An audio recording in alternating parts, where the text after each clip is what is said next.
کیا آپ کو اصحاب کہف کا وہ واقعہ پتا ہے جو قرآن میں سورہ کہف میں بیان ہوا ہے؟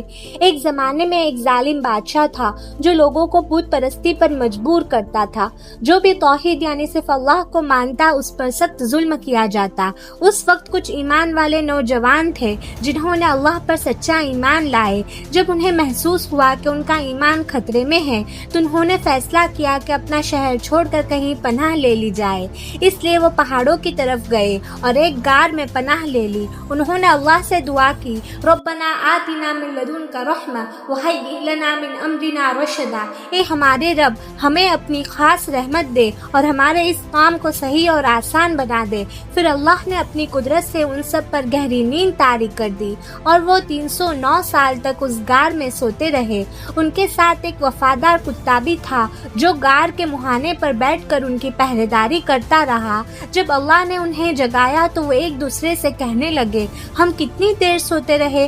کسی نے کہا 1 دن اور کسی نے کہا شاید آدھا دن۔ پھر انہوں نے اپنے ایک ساتھی کو پرانے سکے دے کر شہر بھیجا تاکہ وہ کھانا لے آئے۔ جب اس نوجوان نے بازار میں وہ پرانے سکے دکھائے تو لوگ حیران رہ گئے کیونکہ وہ سکے صدیوں پرانے تھے۔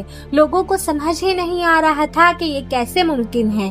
دھیرے دھیرے یہ خبر پورے شہر میں پھیل گئی اور لوگوں نے جا کر اس وقت کے نیک اور انصاف پسند بادشاہ کو بھی اس بات کی خبر دی۔ جب بادشاہ کو یہ واقعہ پتا چلا تو وہ خود لوگوں کے ساتھ غار تک آیا۔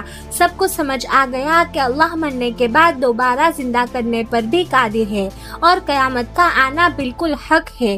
پھر روایت میں آتا ہے کہ اصحاب کہف دوبارہ غار میں چلے گئے اور اللہ نے انہیں ابد تک کی نیند عطا فرما دی۔ اس طرح اصحاب کہف کا واقعہ قیامت تک کے لیے ایک بڑی نشانی بن گیا۔ اگر آپ اور قرآنک واقعات سننا چاہتے ہیں تو چینل کو سبسکرائب ضرور کریں۔ جزاک اللہ خیرہ۔